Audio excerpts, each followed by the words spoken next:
T'es prête? Tu nous ferais pas un petit sourire ce matin, hein? Tout continue à cause de vous. Ça me fait plaisir. Ça prouve que t'as chaud dans la carcasse. Hey JB. C'est bien la première fois que j'entends ma voix en dehors de moi, dans la radio. Hey JB. On y va. Permanence de la rédaction de KGB, j'écoute. Oui, salut, c'est David. Mireille, c'est toi? Bah oui, qui est-ce que tu veux que ce soit d'autre? Tout doux, bijou, tout doux. Ça aurait pu être Agnès. Hein. Bah non, elle est absente. On a eu un mot de ses parents. Jacques? Ah bah il arrive à l'instant. Salut Mireille, ça va? Ah ça va. Attends, c'est David au téléphone. Moi je comprends rien à ce qu'il dit. Je t'entends, Mireille. Hein. Qu'est-ce qui t'arrive? T'es pas concentré? Si, mais pas sur toi, espèce d'égocentrique. Je suis avec Greg, on est en train de terminer les BD de nos invités de Sévrier BD. Tu les as lus, toi? Bah heureusement. Bon bah t'as 40 secondes pour appliquer, on a besoin de toi pour la présentation de Régis Lejon et Alfred. Greg, on échange? Moi j'ai terminé la mienne. Ouais, tiens Mimi. Ah. Silencio. Dans l'immédiat, je vous invite à retrouver un nouveau numéro de KGB. Mesdames, Messieurs, le vol spécial auquel vous assistez est consacré au premier enregistrement à bord d'un avion en vol. La radio a toujours su résister et s'adapter. C'est pas moi. Je vois rien. Mais regarde avec le jet ouvert. J. La radio évolue. B. Je sais qui c'est, mais je dirai rien. Il est inutile de contrôler sa carte d'identité. Désolé, tu vas avoir un choc. C'est un oiseau? C'est un avion? KGB. KGB. Ah bon? Avant, je sais plus de quoi on parlait. Bah non. Ah bon? Je me rappelle plus. C'est ainsi que j'ai conclu. Si, oui, voilà, j'y suis que j'ai conclu. La radio n'a pas dit son dernier mot. Et bienvenue dans la fameuse salle de presse du Sévrier BD Festival, autrement appelé le Festival de BD de Sévrier pour les non-phylactéristes. Nous avons la chance, que dis-je, l'honneur, mais en mieux, le privilège d'y recevoir les deux invités d'honneur, que sont Régis Lejon et Alfred, respectivement auteurs d'une pelletée d'ouvrages qu'il conviendrait de citer là, maintenant, tout de suite, si la liste n'était pas aussi grande. Longtemps, je me suis torturé les méninges afin de vous mettre de mettre le doigt simplement sur un point précis, le point précis qui allait faire le lien entre vous deux, nos deux invités, certes brillants, mais néanmoins fort différents. En effet, le premier, Alfred, manie le crayon, alors que le second, Lejon, lui aussi. L'un est, en plus de ses multiples facettes, auteur de littérature jeunesse, tandis que l'autre, l'est tout autant. Mon préféré des deux, c'est assurément subjectif, me transporte grâce à un style poétique sensible, alors que celui que je n'ose exécrer fait de même. Et enfin, vous trouverez dans leurs pages Wikipédia respectives, car oui, ils en ont une, le premier long comme le bras gauche et l'autre comme le bras droit, tout un tas de collaborations avec ce qu'il convient d'appeler des restas. Jalov Rastafari de la profession. La crème de la crème, la cerise sur les gâteaux du menu complet, entrée, plat, dessert, fromage en sus. Certaines mauvaises langues pourraient même avancer que ces deux illustres ne seraient que les deux faces d'un même jeu de cartes, mais encore aurait-il fallu, pour comprendre cette discrète allusion, se renseigner un peu sur ces 10 invités, à défaut d'avoir une chance de cocu, une fortune de cookies, ou au moins un tour de Magic dans son sac. Punaise, ça c'est de l'introduction d'invité. Alfred, Régis, salut, désolé d'avoir été longuet, mais ça m'a presque donné soif tout ça. Ça vous dérange pas de nous dire comment vous allez pendant que moi je bois un petit coup s'il vous plaît? Après une introduction comme ça ne peut qu'aller bien. Merci infiniment de nous accueillir avec de si jolies paroles. Ouais, c'était super, David. Est-ce que c'est mieux que d'habitude? Ouais, c'est grave, mieux que d'habitude. mais carrément. Vous êtes Carrément. très bien servi là. On aimerait beaucoup que vous soyez là à chaque émission, comme ça on aurait enfin un petit peu de contenu. Quoi. Franchement, on est gâtés alors. On est gâtés. Bon, du coup, quand même, avant de rentrer dans le vif du sujet, on va essayer d'en apprendre un petit peu plus sur vous et déterminer quel a été le déclic qui a fait que vous êtes aujourd'hui avec nous, à nos micros, de votre naissance jusqu'à maintenant, en quelques mots. Alors, cher Régis et Alfred, je vous en prie, est-ce que vous pouvez nous dire, quand vous étiez enfant, que rêviez-vous de faire plus grand? Moi, de raconter des histoires avec des dessins, de faire de la bande dessinée. Assez tôt. Tout de suite. 5 ans, 6 ans, c'était déjà présent. Moi je voulais être Paul McCartney. C'était déjà pris. Oui. Après je me suis dit John Lennon c'est mieux. Mais c'est mort. Et après c'était libre. Et non, en fait, blague à part, moi enfant je ne pouvais pas projeter l'idée que ça pouvait être un métier, ça n'existait pas dans ma famille, donc ça arrivait beaucoup plus tard. Mais le dessin était évidemment très présent et était une manière pour moi aussi de me raconter l'histoire. Je faisais des dessins très moches, mais dans lesquels je partais dans mon imaginaire et je dessinais tout sur la feuille quand j'étais petit, je me souviens. Ce qui fait qu'à la fin, les dessins étaient troué, tandis que ma sœur, qui a 1 an de moins que moi, faisait de vraiment beaux dessins. Elle était appliquée, ça dépassait pas. Elle est devenue avocate. Ah oui, ça dépasse pas. J'allais dire, elle est devenue Paul McCartney. Non, non, mais c'est marrant. J'ai une petite deuxième question. Si c'est pas trop personnel, est-ce que vous pourriez nous dire dans quel contexte historique et géographique vous avez grandi ? Moi, je suis né à Grenoble de parents comédiens, donc souvent en tournée. J'insiste là-dessus parce que le fait d'avoir été un peu ce qu'on appelle un enfant de la balle et beaucoup trimballé, je pense à infuser quelque chose en moi. Et donc, j'ai quand même la bougeotte, on va dire. Mais j'ai grandi, voilà, entre Grenoble et l'Italie. Pour moitié je suis composé pour moitié de cette culture et de ce pays. Et moi, j'avais un père qui était commercial chez IBM à Annecy et une mère qui s'occupait de nous. Et voilà. Et tout s'est bien passé. Ça a l'air. Les premiers ordinateurs, c'était pour vous la classe, quoi. Ouais, premier ordinateur. Moi c'est là, l'ordinateur, pour le coup, il est arrivé en 2001 et ça a changé énormément de choses dans le monde du dessin, l'arrivée du numérique. Là, on parle de l'IA aujourd'hui, mais on a oublié qu'il y avait eu un impact très fort avec l'arrivée déjà du numérique il y a donc 25 ans, bientôt 30 ans. Ouais. Ouais, très important. Est-ce que c'est le travail à la palette graphique, c'est ça ? Oui, pour moi, en tout cas sur les derniers livres, ceux sur lesquels j'ai besoin d'avoir un dessin le plus précis possible, avec le plus de détails, je travaille sur la tablette qui me permet de zoomer dans l'image et qui m'évite de faire de trop grands formats pour un équivalent de détails, en fait. Donc c'est plus pratique qu'autre chose, même si je préfère le contact du papier, toujours. Okay. Quand ça gratte. Je voulais savoir si vous pouviez nous raconter le déclic ou la rencontre qui a fait que vous avez eu envie de faire ça. Mes parents étaient comédiens, ils le sont toujours d'ailleurs, et je passais énormément de temps enfant. Je crois que j'étais quand même un petit garçon extrêmement réservé et timide, à contrario de mes parents qui étaient des gens expansifs et étaient d'autant plus sur scène. Et je passais énormément de temps en coulisses en train de dessiner ce qu'ils étaient eux en train de jouer sur scène. Il n'y a pas un déclic précis, il y a plus quelque chose, encore une fois, pour reprendre le même mot, qui a infusé en moi de manière assez évidente. Je ne me suis pas posé la question. Je n'ai pas souvenir d'un déclic, quelque chose qui décide que ça me donne envie. Je lis beaucoup de bandes dessinées parce qu'il y en a beaucoup à la maison. Je suis beaucoup au théâtre et je vois des gens raconter des histoires que je redessine, et je pense qu'en fait ça s'est fait dans un seul et même mouvement sans que jamais je me pose d'autres questions. En fait, j'ai pas eu de déclic parce que je me suis jamais j'ai jamais envisagé d'autres chemins. En fait. Donc c'était pas une lecture en particulier ou la découverte du fait que c'était un métier, quoi.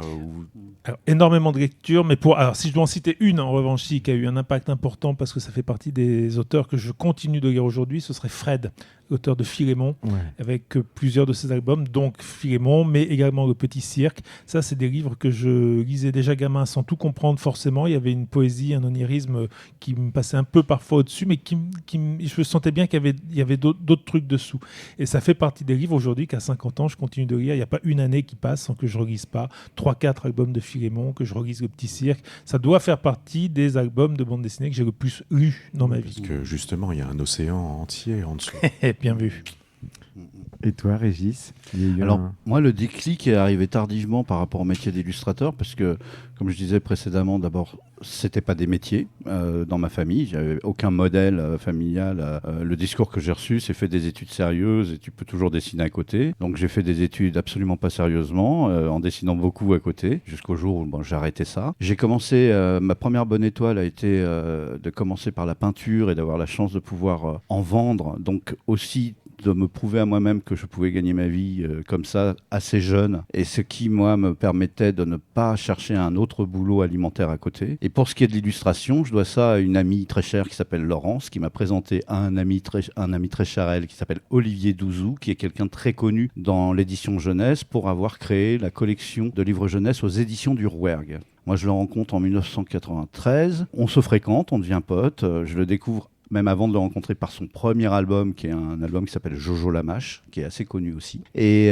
on devient pote, et puis un jour, il me propose un texte, tout simplement, et il me propose d'en être l'illustrateur. J'ai jamais fait ça de ma vie. Moi, je faisais des grands formats abstraits, et là, il faut dessiner des personnages, des situations. Mais en fait, je me rends compte que c'est ce que je préfère faire. Et on fait ce premier livre ensemble, il me propose un deuxième texte, on fait un deuxième livre ensemble, il me présente une autrice, de cette maison d'édition qui venait de faire ses premiers livres, qui s'appelle Annie Agopian, et qui je fais mon 3e livre. Et puis en fait, ça ne s'arrête plus. Et je dois en fait à mon ami Laurence et à la rencontre d'Olivier Douzou de m'avoir ouvert ce chemin de l'illustration qui résonnait bien plus justement pour moi que finalement la voie de peintre que je commençais à emprunter. On a vu pour toi, Alfred, qu'il y avait une culture BD qui était déjà là. Est-ce qu'il y avait aussi une culture album jeunesse et littérature jeunesse chez l'un et chez l'autre ou peu? Pour le coup, moins d'albums jeunesse parce qu'il en existait moins aussi quand on était plus jeune. Aujourd'hui, c'est devenu un pan d'édition extrêmement important. C'était quand même moins le cas. C'est donc des classiques.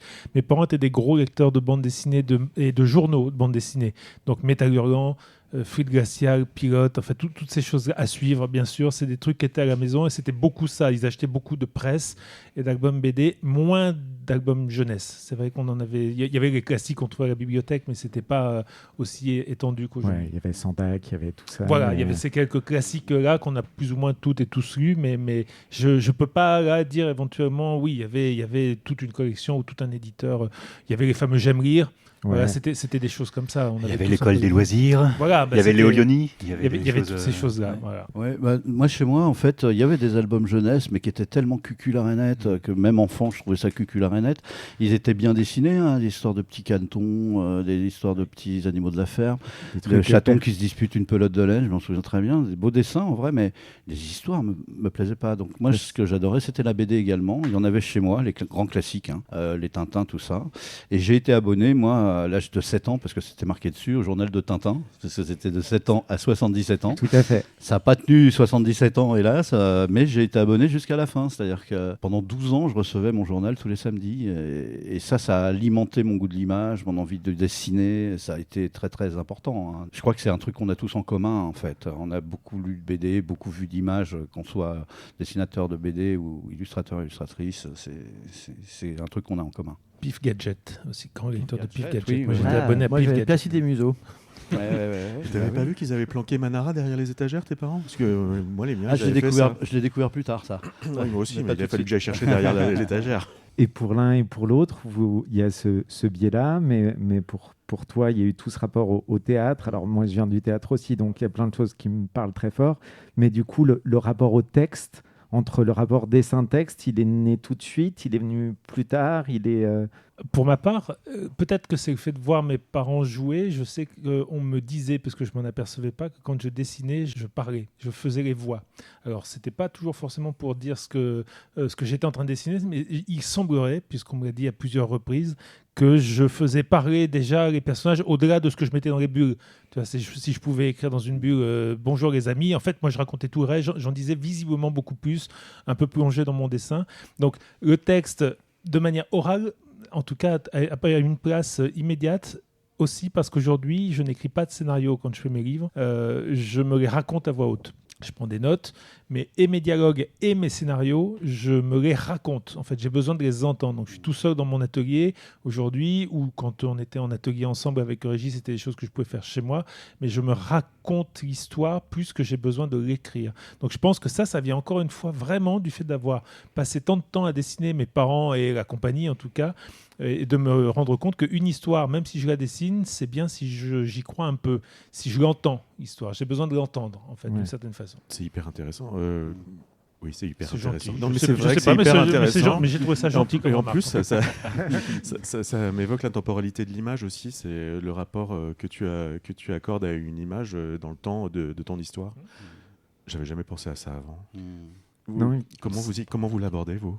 Moi, je suis illustrateur, c'est pas la même temporalité. Oui, carrément. Ouais. C'est assez intéressant, ces deux modes narratifs. Moi, j'aime beaucoup les mixer dans un même livre parce qu'il y a des moments de l'histoire qui vont être, à mon sens, mieux racontés par la BD et d'autres qui peuvent être mieux racontés par l'illustration.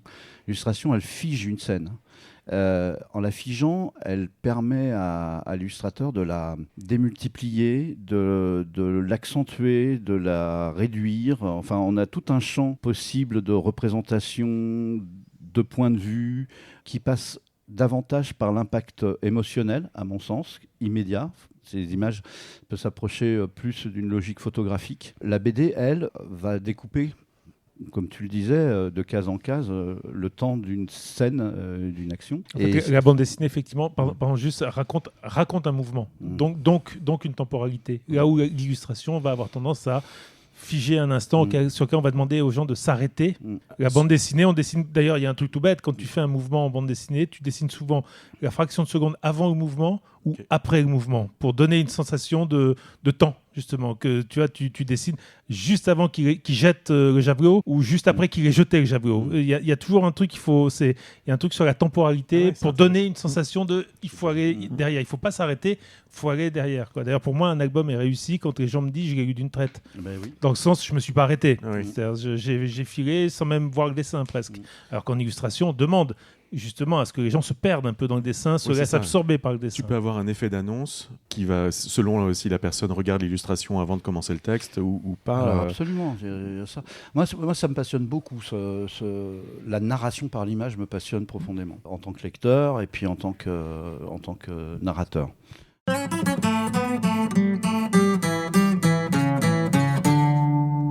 Questa è la storia di uno di noi, anche lui nato per caso in via Gluck, in una casa fuori città, gente tranquilla che lavorava, là dove c'era l'erba ora c'è una città. E quella casa in mezzo al verde ormai, dove sarà?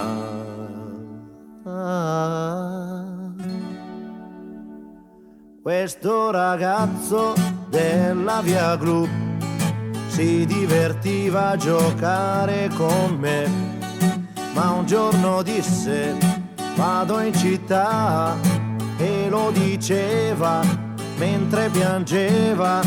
Io gli domando amico non sei contento? Vai finalmente a stare in città, là troverai le cose che non hai avuto qui. Potrai lavarti in casa senza andare giù nel cortile.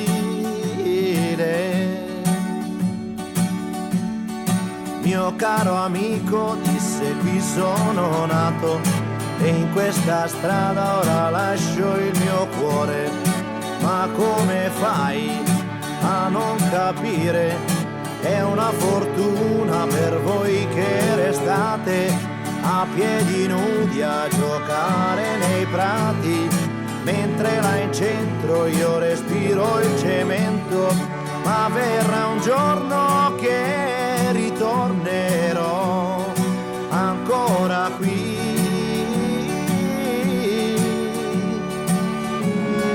e sentirò l'amico treno che fischia così. Wow, wow. Passano gli anni ma 8 son lunghi, però quel ragazzo ne ha fatta di strada, ma non si scorda la sua prima casa. Ora coi soldi lui può comprarla, torna e non trova gli amici che aveva, solo case su case, catrame e cemento. Da dove c'era l'erba ora c'è una città.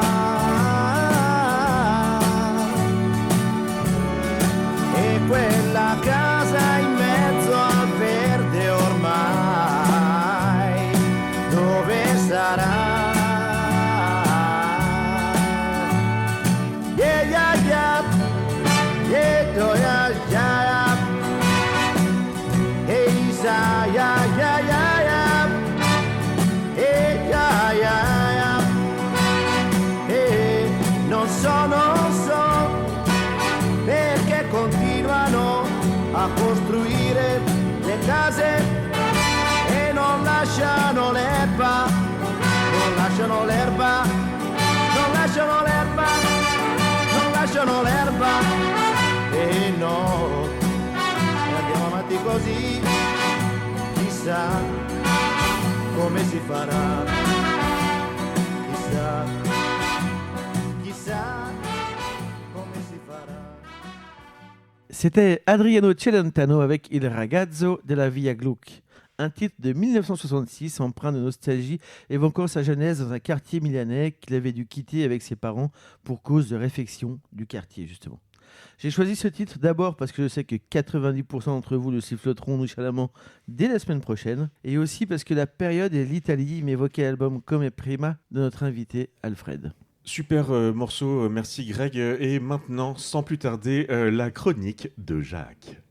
1, 2, 3, 4. Ok, bon, écoutez, ce que je propose, c'est qu'on n'a qu'à dire qu'on annule complètement cette discussion. Vous allez m'en dire des nouvelles. I'm ready. KGB Radio. Camarades, KGBistes, BDistes, comment ça va aujourd'hui ? On est bien d'accord, en ce moment, c'est difficile de garder le cap. En lisant, en regardant les œuvres de nos invités, j'ai pensé que, contrairement à leurs œuvres, notre époque manquait cruellement de sincérité. On se prend des fake news à l'appel et on se donne même plus la peine de teinter la démagogie d'une apparence de sincérité. Nous sommes à l'ère où 2 mensonges valent une demi-vérité, comme l'a si bien théorisé Goebbels et comme le mettent si bien en pratique les dirigeants capricieux qui se battent dans le bac à sable de nos existences en jouant à qui pisse le plus loin, à qui tuera le plus de gens, à qui prétendra être le plus puissant. Les œuvres de nos invités m'ont rappelé ce qu'est la sincérité de la fiction, la sincérité du geste artistique qui va puiser sa vie dans les roches volcaniques de l'enfance. Non pas cette enfance que les adultes que nous sommes devenus projettent comme un truc innocent, une enfance jolie, douce. Non, cette enfance dont parle Alfred, qui joue à l'équilibrisme entre tempête, fureur, bruit et calme, sérénité. Cette enfance dont les émotions sont foudre.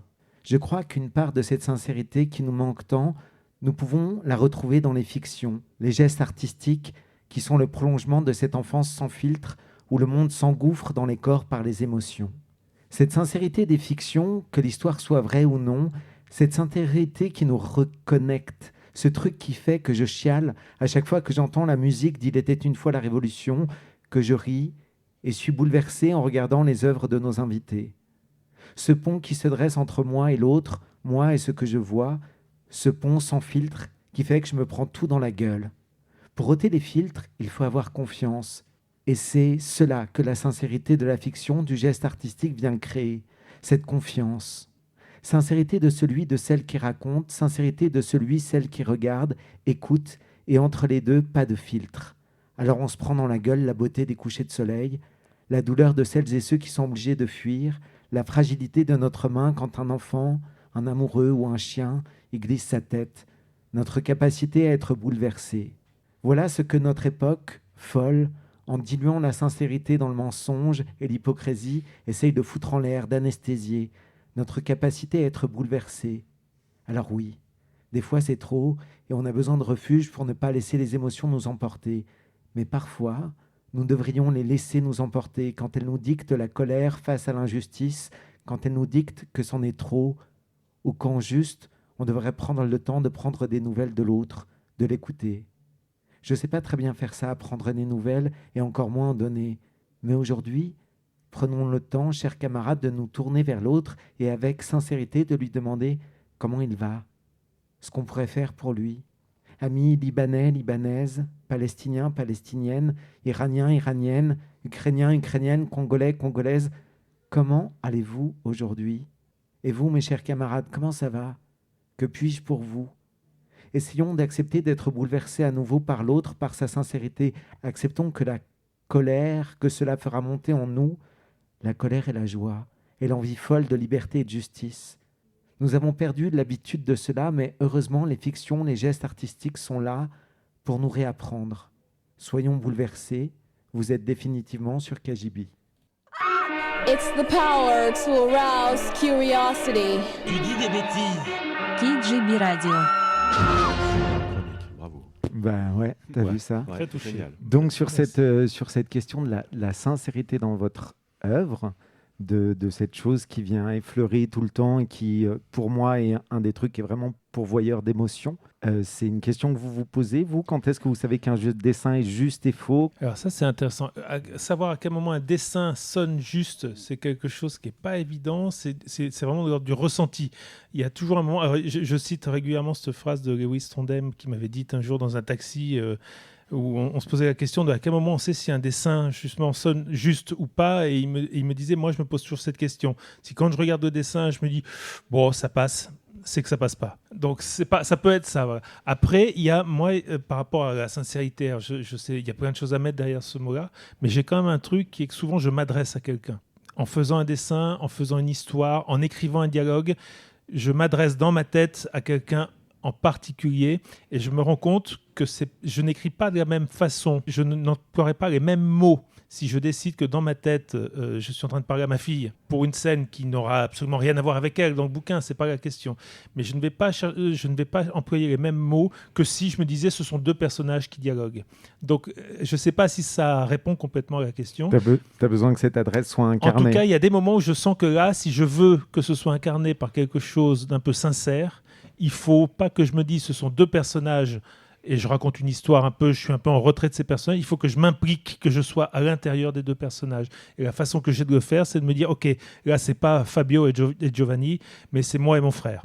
Ce dialogue-là, je suis dans ma tête en train de parler à mon frère avec ce que j'ai éventuellement à lui dire d'amour ou de haine, mais en tout cas c'est à lui que je m'adresse, et ben les mots sont pas les mêmes que si je me mets comme un dramaturge qui va inventer un dialogue. Ça apporte une intention supplémentaire. Ça incarne quelque chose. Ouais, moi du coup ça rejoint peut-être le côté théâtre aussi. De se faire son théâtre. Exactement. Alors pour moi, la de bande jouer dessinée, le personnage avant de le dessiner. Exactement. La bande dessinée est très très liée au théâtre. Pour moi, bien plus qu'au cinéma. On a souvent tendance à dire que la bande dessinée et le cinéma sont cousins. Pour moi, non. Pour moi, c'est beaucoup plus proche du théâtre, avec presque un truc d'économie de moyens.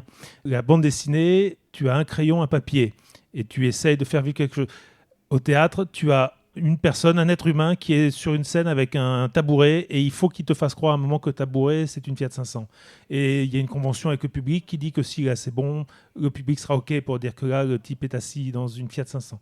Il y a vraiment un côté un peu arte povera presque, qui la profusion de moyens nécessaires pour arriver à être crédible au cinéma, pour moi est très éloignée de ce qu'est en fait la réalité du théâtre ou de la bande dessinée, que j'associe beaucoup plus sur la démarche en tout cas.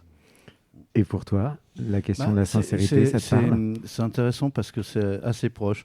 On avait un ami, parce qu'on connaissait tous les deux, qui s'appelait Franck Prévost, qui est hélas décédé, et puis qui aimait bien faire des aphorismes. Et parmi ces aphorismes, on a un que j'adore, qui est tout bête, qui dit « Moi, à la place du petit chaperon rouge, je serais parti en courant. » Et en fait, même c'est ce que je fais. C'est pas que je pars en courant comme à la place du petit chaperon rouge. C'est hyper dur de décider en courant du coup. Mais je me mets à la place des personnages. Moi, je travaille avec des auteurs. Beaucoup. J'écris, et quand il m'arrive d'écrire, j'aime bien confier mon texte à d'autres illustrateurs ou illustratrices. Le fait de travailler avec un auteur, je reçois une histoire qui, d'emblée, en la lisant, à la première lecture, je sais si elle me concerne ou pas. Si elle provoque des images mentales puissantes, si elle provoque en moi des émotions puissantes. Si c'est le cas, eh ben, j'ai plus qu'à suivre ces émotions. Donc moi, ma sincérité, elle se passe dans la justesse que je vais ressentir à atteindre les émotions que m'a procuré le texte. C'est là où je me place. Donc c'est très affectif, c'est très émotionnel, et je me mets souvent à la place du personnage, c'est-à-dire que quel que soit son genre, quelle que soit son histoire, enfin dans l'histoire. Et donc en me mettant, alors que le texte porte lui-même les émotions du personnage ou ses réactions, moi ça m'aide. Ça m'aide dans l'illustration parce que c'est ça qui me permet de savoir si je suis sincère ou pas, puisque c'était la question première. Donc, et j'y arrive la plupart du temps par ce chemin-là. Ce qui fait qu'après, eh ben, une fois que le travail est fait, que le livre est publié, j'aurai jamais à en rougir. C'est-à-dire que c'est des livres que je recroise beaucoup du fait des rencontres scolaires ou des salons. Eh bien, j'en ai quand même publié pas mal, parce qu'en jeunesse, on publie beaucoup. Et donc, je recroise ces livres, parfois qui ont 20 ans, 25 ans. Je sais que je les ai faits au mieux que je pouvais, avec mes moyens techniques de l'époque, et également par ce chemin-là. Donc, pour moi, la sincérité, cette question-là, elle est essentielle, parce que c'est celle qui me garantit de ne jamais rougir de ce que j'ai pu faire. Tu parlais des collaborations, l'un, l'autre, question un peu con, mais question de fan. si vous pouviez faire une collaboration avec absolument qui vous voulez, vivant, mort, qui n'existe pas, on s'en fout, vous aimeriez faire ça avec qui? Tu as le droit de faire une liste de plein de gens parce que tu vas être frustré avec qu'un seul nom. Moi, il y en aurait plein, mais s'il devait y en avoir un, je dirais David Lynch. Oh. Je pense que c'est quelqu'un, à mon avis, je ne sais pas qui il était véritablement, je sais ce que me procure comme émotion son cinéma en particulier, et sa musique, et sa peinture, parce que c'est quelqu'un qui touchait à beaucoup de choses, et qu'à chaque fois, ce sont des choses, des endroits qui me sont extrêmement étrangers, mais qui pourtant allument quelque chose en moi. C'est quand même quelque chose qui me fascine, de se dire qu'a priori, on n'a rien à voir. On n'a pas les mêmes thématiques, on n'a pas les mêmes sujets, on n'a pas les mêmes pulsions, et pourtant, si je me trouve face à une œuvre quelconque de David Lynch, je reste devant. Elle m'attire. Alors c'est vraiment quelqu'un, là, je pense que j'aurais... Je ne sais pas ce que ça aurait donné, je ne sais même pas si le type était fréquentable, ce n'est pas la question. C'est plus que ce qu'il proposait, par contre, est quelque chose que je trouve dingue, voilà, par exemple. Voilà. Génial. On l'aurait fréquenté. Mireille, tu vas verser une larme. Je pense que c'est un truc que vous partagez, ça. Je pense qu'on l'aurait fréquenté. Moi, j'ai une réponse. Tu peux dire Alfred, hein, si tu veux. Alfred, c'est. On a travaillé ensemble.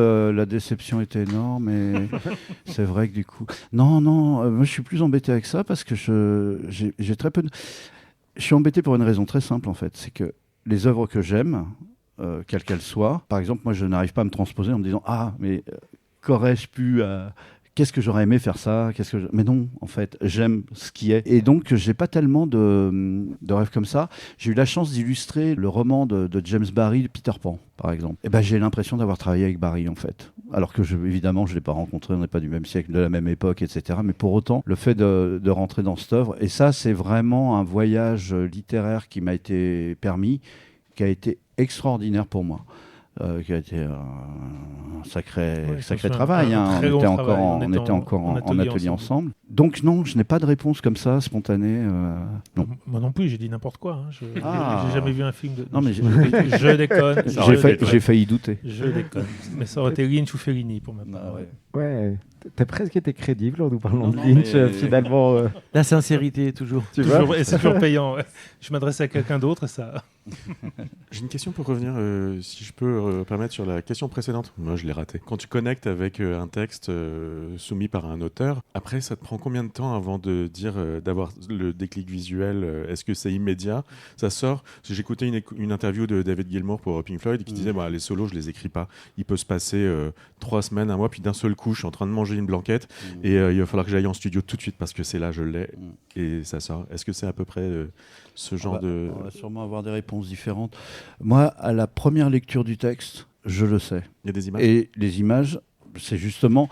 C'est presque une facilité de ma part, hein, parce que je ne vais que vers les textes qui me provoquent des images très claires, qui vont même orienter le style graphique que je vais suivre par la suite. Donc c'est vraiment, derrière, je vais suivre ça tout le temps et essayer de le matérialiser par l'image. Donc je n'ai pas cette difficulté. C'est parce que c'est facilité, c'est le talent.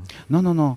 Là où je dis que c'est une facilité, c'est qu'on a des amis communs illustrateurs. Moi, je pense notamment à notre ami Olivier Lati qui est également avec nous dans l'atelier. Donc on a pu voir travailler au quotidien, qui était capable d'illustrer un texte pour lequel il avait aucun affect, voire même qu'il trouvait nul, mal écrit, etc. Mais pour autant... Son savoir-faire lui permettait de sublimer, oui, en tout cas de se débarrasser de l'affect. De l'affect, et puis les ingrédients que portait simplement l'histoire lui suffisaient à prendre de plaisir à réaliser. L'histoire qui se passe dans la jungle, tiens, ça me plaît bien de dessiner de la jungle, oui. Oui, c'est une contrainte ailleurs, c'est un cahier des charges qui va le stimuler différemment.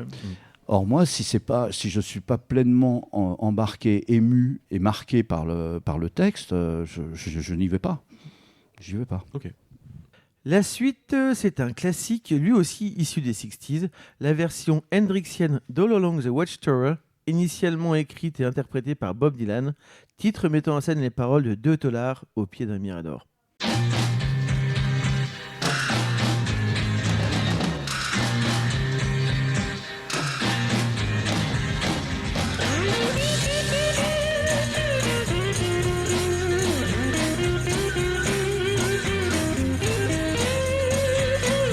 There must be some kind of way out of here, said a joker to the thief.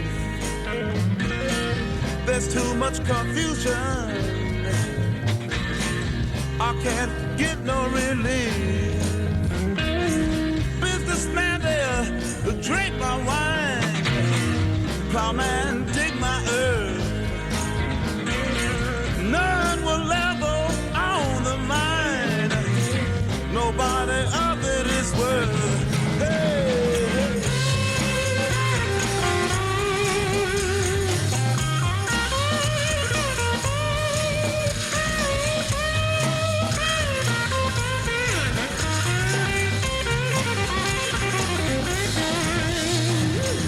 No reason to get excited.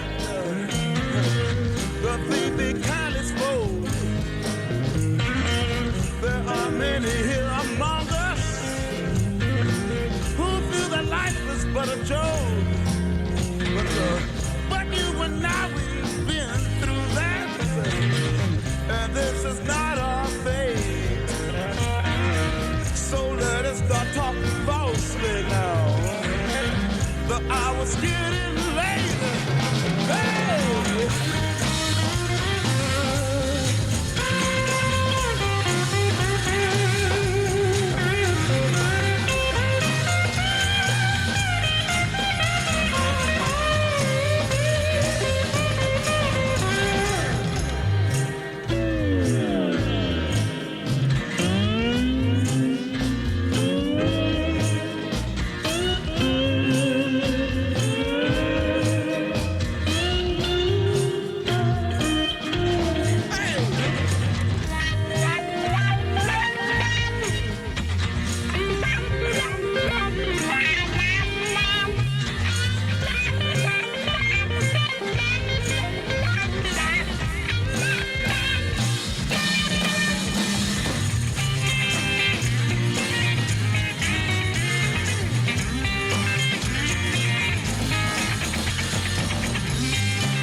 Et maintenant, je suis censé lancer la chronique de David, mais je préfère lancer David.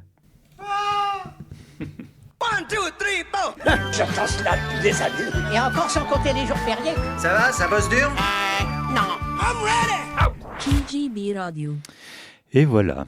À l'heure où j'écris cette chronique, je ne sais pas encore si nos invités seront en face de moi ou non. S'ils seront tranquilles, pépères, au micro du KGB ou haletants, souffrant le martyr à dessiner des petits Mickey à s'en faire saigner les doigts à une foule filaire patiente. Difficile donc de se projeter, d'autant plus, cher auditoriste, que si tu as correctement écouté la présentation faite subito presto, tu admettras que je leur ai passablement ciré le pompon et passé de la crème indice 50. J'y causais de leur différence et donc d'une certaine incapacité à tisser un lien aisé entre ces deux invités d'un soir d'après-midi, ce qui m'a poussé, d'un commun accord avec moi-même, à vous causer de Topor. Vous me direz, rien à voir, oui je comprends. Un dessinateur, poète, illustrateur et auteur protéiforme ayant bercé tout un pan de notre jeunesse, absolument rien à voir. Ainsi disais-je donc, pourquoi Topor, Roland, Roro pour les intimes? Déjà parce qu'aucun des deux invités n'a adapté ce magnifique café panique que je tiens entre les mains, sans aucune intention de le faire dédicacer, je précise, Alfred le stylo est juste là si besoin, et que Dezio. Si le second n'est pas touché par cette poésie de l'illustration, eh bien qu'il quitte ce stylo et ne revienne jamais. Non, Régis revient. Régis, t'es pour rire. Allez, oh là là, qui est susceptible. Bref, Topor. Artiste protéiforme célébré par un cercle restreint, mais fidèle pour ses différentes facettes, ses romans et nouvelles, ses pièces de théâtre, ses dessins de presse, ses affiches, ses illustrations, sans oublier ses films d'animation et, surtout, pour ce qui constitue l'épine dorsale de son œuvre, ses dessins, les plus accomplis, qui sont aussi les plus intemporels. Rien à voir avec la célèbre maxime de Greg, notre ambianceur musical, elle-même tirée d'une citation attribuée à feu Beethoven. Si c'est Topor, c'est que t'es trop vieux. Quoi, qu'est-ce que tu dis, Greg? Mets-nu Roquefort autant que t'en veux? Bref, je vous invite plus que d'accoutumer à vous enquérir des 2 volumes de dessins intitulés sobrement Chefs-d'œuvre 1 et 2, parus chez les Cahiers dessinés. Putain, c'est fou ce que ça fait chroniqueur radio quand tu commences à faire de la promo. Bon, j'en profite. Je vends un frigidaire, un joli scooter, un atomixeur et du Dunlopilo, une cuisinière avec un four en verre, des tas de couverts et des pelles à gâteau. Et une tourniquette pour faire la vinaigrette. Merci. Merci de contacter KGB Radio ou directement Alfred et Régis Lejon qui feront suivre. 2 volumes, disais-je. Le premier en noir et blanc, le second en couleur, dans lesquels on retrouve les thèmes de prédilection de Topor. Le corps malmené, les tourments, l'hallucination cauchemardesque, l'exploration graphique et fantasmatique des méandres de l'inconscient. Ainsi que quelques dessins politiques, aussi pénétrants qu'irrévérencieux. Une plongée dans l'imaginaire délié et foisonnant de l'un des plus grands dessinateurs du XXe siècle, qui a entre autres collaboré à Harakiri, a fondé le mouvement Panique avec Jodorowsky, s'est essayé à la chanson, au roman, à la nouvelle, à l'affiche, au cinéma, au théâtre, à la réalisation, à la mise en scène, à la télévision, etc., etc. Alors tu vas me dire, mais quel est l'intérêt de causer des morts, si ce n'est son anniversaire? Pas moins, non, c'est la célébration des 30 ans, non, ça sera l'année prochaine. Encore moins la remise d'un quelconque prix posthume dont l'auteur se contreficherait assurément. Eh bien, simplement, parce que certains grands pensent aussi et d'abord aux petits. Et Topor, c'est du foutu, foutraque, cynique, halluciné et transgressif, mais c'est aussi Téléchat. Cette émission drôle et enfantine, en apparence en tout cas, dont le discours s'est immiscé dans les moindres recoins de ma caboche de minot, encore à l'époque vierge de toute subversion. Et nos 2 compères, présents ici, ont peut-être compris bien involontairement, je ne voudrais pas leur prêter de fausses intentions, que s'occuper de la jeunesse, c'est aussi s'occuper de l'avenir, et qu'il est bien beau de leur apprendre à jouer à la bonne paye et au Monopoly pour savoir qui va enfin racheter cette foutue rue de la Paix pour y construire des buildings hauts comme je ne sais quoi, mais aussi parce qu'il est tout aussi important, ma subjectivité dira encore plus évidemment, de construire des futurs adultes, et non pas moulés comme une déjection matinale, mais bien ouverts à une forme de diversité de la pensée, de la poésie, du dialogue, et à l'égose, de la différence. Alors merci Topor pour ça, pour Groucha et Lola et les escargots et la planète sauvage aussi. Puis merci à tous les 2, Régis et Alfred, pour cette poésie versée. Enfantine ou pas, pour Octave, Abraxas, le désespoir du singe et le reste, pour la rue qui ne se traverse pas, le jardin du dedans dehors et la mer et lui. Merci de mettre dans nos caboches d'enfants autre chose que des billets de Monopoly. Il y a bien 36 sortes de chats. Des petits, des gros, des angoras. Chat de gouttière et chat siamois. Il y a qu'une télé, c'est Téléchat. Alors, qu'est-ce que vous avez pensé de ma chronique? J'ai adoré la fin. Je trouvais très émouvant. Très touché. Topor, pour le coup, ça fait partie, moi, des artistes qui ont accompagné vraiment toute une partie de ma vie, puisque c'était vraiment une bande d'artistes qui fréquentaient de loin la bande d'artistes de mes parents. Donc, c'était pas des gens qui se croisaient souvent, mais qui se croisaient parfois. Donc, il y avait pas mal de choses de Topor à la maison. J'ai baigné un peu là-dedans, dans des dessins accrochés, dans des bouquins qui traînaient, dans Téléchat, évidemment. Et ça nourrit une partie de ce que je suis, je pense, ouais. Et je pense que si notre génération a pris autant de drogue, c'est un petit peu grâce à Téléchat quand même. Ou même s'il n'en a pas pris en fait. Aussi, parce que Téléchat en soi est un buvard. C'est suffisant. Le gluon du LSD. C'est vrai qu'il y a dans ton plâtre. Je voulais revenir à cette question de ce que tu soulevais un peu, cette question du style qui apparaît, toi, à la lecture des textes. Comment est-ce que les styles surgissent chez l'un et chez l'autre? Comment est-ce que ça s'adapte à l'histoire que vous voulez raconter ou à cet instant suspendu que tu veux placer au cœur de l'histoire de quelqu'un d'autre?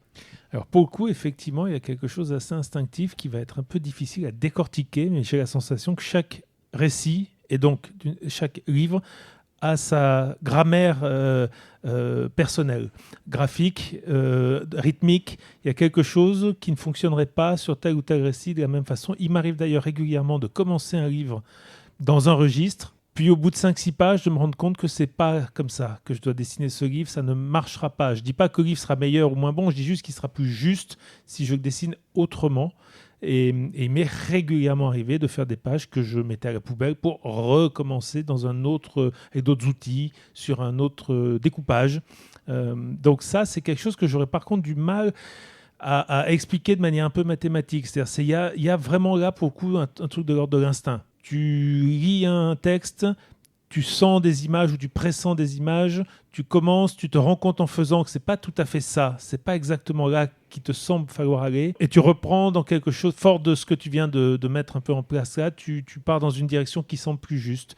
C'est très bizarre, je ne saurais pas pourquoi dire que là c'est mieux, pour moi en tout cas, et là c'est moins bien, là ça sonne plus juste et là un peu moins. Il y a clairement, j'ai fait sur la 40aine de livres que j'ai fait, il y a des grands écarts. Il m'arrive même dans une même année de pouvoir sortir un livre qui est dessiné de manière plus classique comme Maltempo, et puis peu de temps après Les Jardins Invisibles qui viennent de Carnet dessiné de manière très rapide et très instinctive, et puis de faire un livre avec Arthur H qui est dessiné encore d'une autre manière en improvisation, quasiment sans crayonner, comme le faisait souvent un peu d'ailleurs Fred ou Forrest, qui étaient des gens qui avaient une capacité à dessiner les choses telles qu'elles venaient à ce moment-là.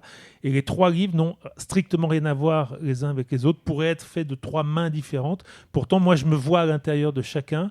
Qu'est-ce qui fait que ça, c'était évident et ça, c'était évident là? Je ne saurais pas l'expliquer concrètement.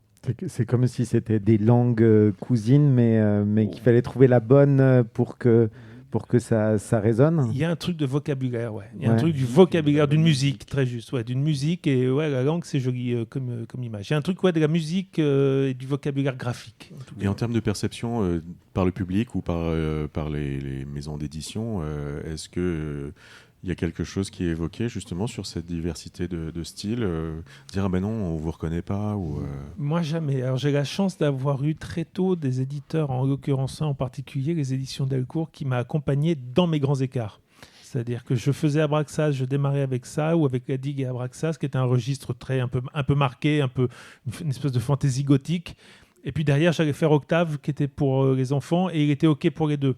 Et puis après, j'allais faire Le Désespoir du singe, qui était encore autre chose, une espèce de clin d'œil à Hugo Pratt, un peu avec de l'aventure, des coups de feu et des trains en flammes. Et puis il était OK. Enfin, donc ça, c'est aussi la chance beaucoup de rencontres, de gens qui disent OK, cet auteur-là, c'est quelqu'un qui a besoin d'expérimenter des trucs. Si on veut que ça fonctionne, il faut le laisser faire ça. Génial. Coup de bol, beaucoup coup de bol. Mais comme quelques-uns de mes livres ont eu la chance de trouver un public et d'être accueillis, aujourd'hui, il ne me demande même pas comment je dessinerai le prochain bouquin. Je lui raconte ce dont j'ai envie de parler et puis il attend que les pages arrivent. Voilà. Tu veux dire que c'est peut-être pas le même public du coup? Moi, il m'arrive en dédicace d'avoir certains publics pour certains livres et d'autres publics pour d'autres livres. Et ils ne se croisent pas toujours. Ah oui. Ils se croisent pas toujours. On fait même des files différentes. Devant la table de dédicace. Des pulls de couleurs différentes parce que je vais pouvoir les voir de loin, etc. Et pour toi, du coup? En fait, on a en commun, on ne l'a pas dit, mais on a en commun quelque chose de fondamental, c'est qu'on est tous les deux autodidactes. On n'est pas passé par une école et ça a son importance. Parce qu'on n'a pas eu de maîtres, de personnes qui nous ont dit « Ah, ça, ce travail, là, cette voie-là est intéressante, explore-la. » Et puis avec en fin d'études un diplôme qui te dit en gros tu as terminé ta formation. Et donc Alfred et moi, on se connaît depuis longtemps, on a travaillé ensemble et on a vraiment ça en commun qui est de tout s'autoriser jusqu'à la limite de nos possibilités techniques. En tout cas, moi c'est ce qui se passe. Et je sais que je ne maîtrise pas tous les outils.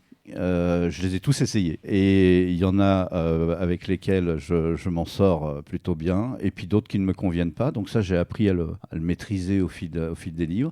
Et pour ce qui est du style, alors moi c'est très très très très éclaté, c'est à tel point c'est que c'est finalement relativement récemment, alors que ça fait 30 ans que je publie, que j'ai l'impression qu'on m'identifie en tant qu'illustrateur avec un style qui commencerait seulement à s'installer maintenant. Mais pendant longtemps, il y avait une telle diversité sur ma table de dédicace que tout le monde était persuadé que j'étais auteur et que c'était différents illustrateurs qui intervenaient là. Et moi, j'aime beaucoup ça, cette possibilité de me dire telle histoire, oui, non, c'est plutôt comme ça. Ça rejoint ce que je disais tout à l'heure, c'est-à-dire que ça s'impose naturellement à la lecture du texte et je me l'autorise totalement. Et pour ce qui est des éditeurs, moi, pour le coup, je n'en ai pas un qui m'a suivi, mais j'en ai 15. Puisque le projet va m'amener chez un tel, en fonction aussi avec quel auteur je travaille, qui a des habitudes à travailler avec un tel. Donc ça se passe plutôt comme ça. C'est une belle façon d'éviter l'ennui et la lassitude quand même. Ah oui, là pour le coup, on n'a pas le temps. Ça y participe, ouais, c'est sûr. Et ce rapport à l'outil, à la multiplication des outils pour aussi, parce que ça impacte directement le style, puis aussi pour coupler ça avec cette chose dont on parlait tout à l'heure du débarquement du numérique qui a été un bouleversement dans beaucoup de métiers de création. Aujourd'hui, il y a l'IA qui débarque aussi. Vous, vos rapports à ces outils-là, vos rapports au fait de changer d'outils, ça se passe comment ? Alors moi là-dessus, je suis un peu archaïque. Régis est beaucoup plus intéressé et impliqué dans toutes les évolutions technologiques en particulier. Moi, j'y suis assez... non pas réfractaire, mais ça ne me concerne pas bien. Moi, j'ai besoin à la fin de la journée d'avoir les mains sales. Donc, d'avoir taillé des crayons, mis les mains dans l'angle sur du papier. L'ordinateur, je m'en sers un peu ponctuellement pour finaliser des couleurs, un peu en toute fin de course de mon dessin. Moi, tout est fait dans des carnets, sur du papier, avec donc des matériaux, des matières en tout cas, voilà, qui sont sur mon bureau. J'ai pas d'iPad, j'ai pas de tablette, j'ai rien de tout ça. J'ai un ordinateur, voilà, mais c'est pas parce que je scanne mes dessins, je peux en retoucher un peu certains, mais c'est vraiment 10% de l'image consacrée à cet outil-là, quoi. Ouais. C'est vrai que moi j'ai un autre rapport à ça, ne serait-ce que par rapport à la couleur. C'est-à-dire que j'ai tendance à beaucoup préparer sur papier, à scanner et à retravailler avec l'ordinateur. Ça m'a été très utile sur le travail de la couleur parce que si je pars à la couleur directe, quelle que soit la technique, je suis d'une grande sagesse. Parce que si je me plante, il faut recommencer. Donc, avoir tendance à faire des ciels de couleur de ciel, on va faire tendance à faire de l'herbe de couleur de l'herbe. Je ne vais pas être audacieux. Le fait de passer par l'outil numérique va me permettre d'aller chercher par des curseurs, des teintes ou des associations de couleurs qui, elles, vont répondre plus précisément. La couleur porte l'émotion, hein, l'atmosphère d'une image, elle tient dans la couleur. Est-ce que ça va être une image inquiétante, joyeuse ? Est-ce que ça va être une image triste ? La couleur le porte très fort, au-delà de la composition de l'image, et c'est comme ça que je l'utilise beaucoup. Et du coup, l'outil informatique me permet de m'approcher au plus de ça. Arrivent maintenant les IA. C'est une vraie question. Elles sont là hein, maintenant. De toute façon, il n'y aura pas de marche arrière. Moi, je vois comment elles pourraient m'être utiles dans un process de travail. Pour autant, j'aime quand même c'est sur une tablette, j'aime le crayon, j'aime le papier, j'aime le contact. Je me salis moins les mains que mon camarade à la fin de la journée, mais j'aime ça. Faire une image simplement par le prompt en dictant à une intelligence artificielle générative de créer une image simplement par le discours m'intéresse pas du tout.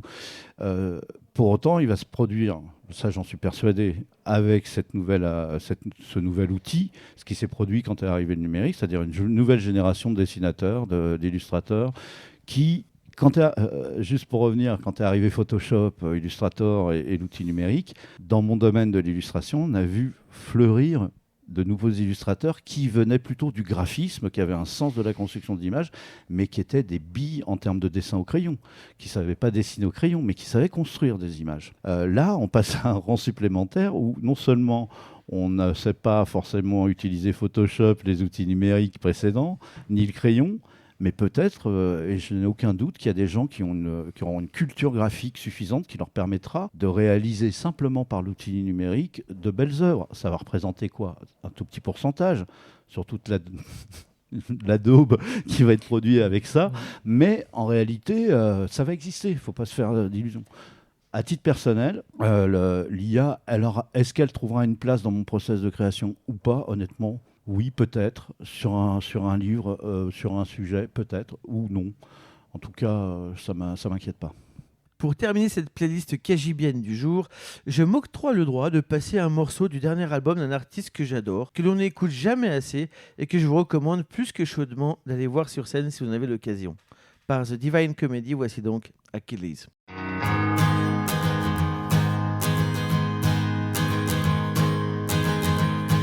I saw a man this morning standing on a foreign shore. From his eyes tears were falling as he made ready for war. he shouted out a warning. You slew my sweetest friend, and as sure as day is dawning, his death will be avenged.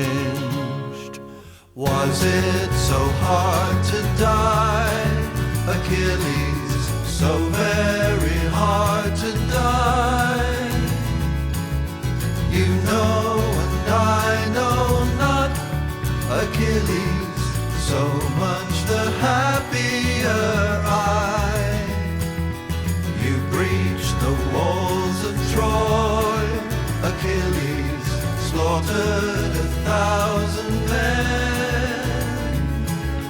Patroclus is destroyed, Achilles, and can't come back again.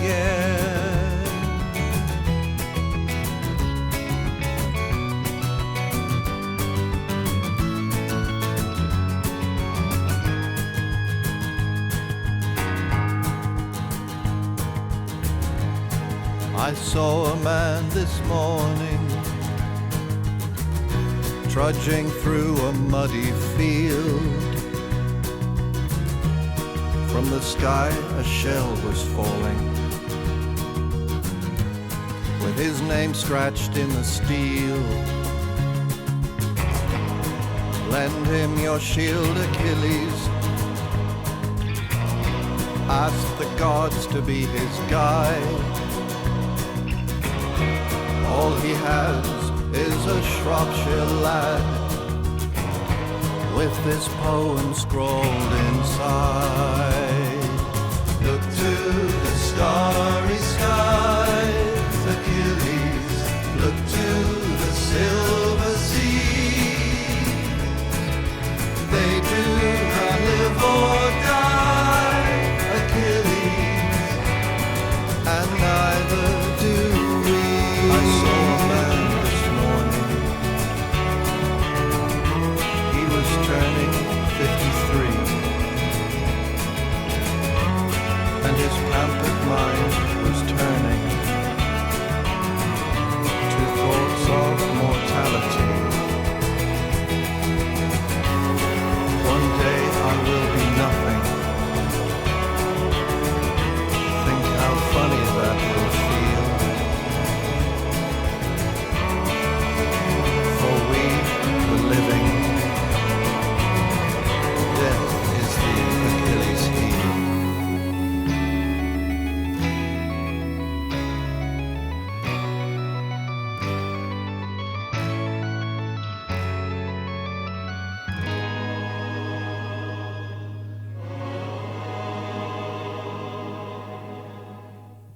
Eh bien, merci beaucoup de votre présence sur cette Merci 10e à vous. édition du Sévrier BD Festival, c'est ça?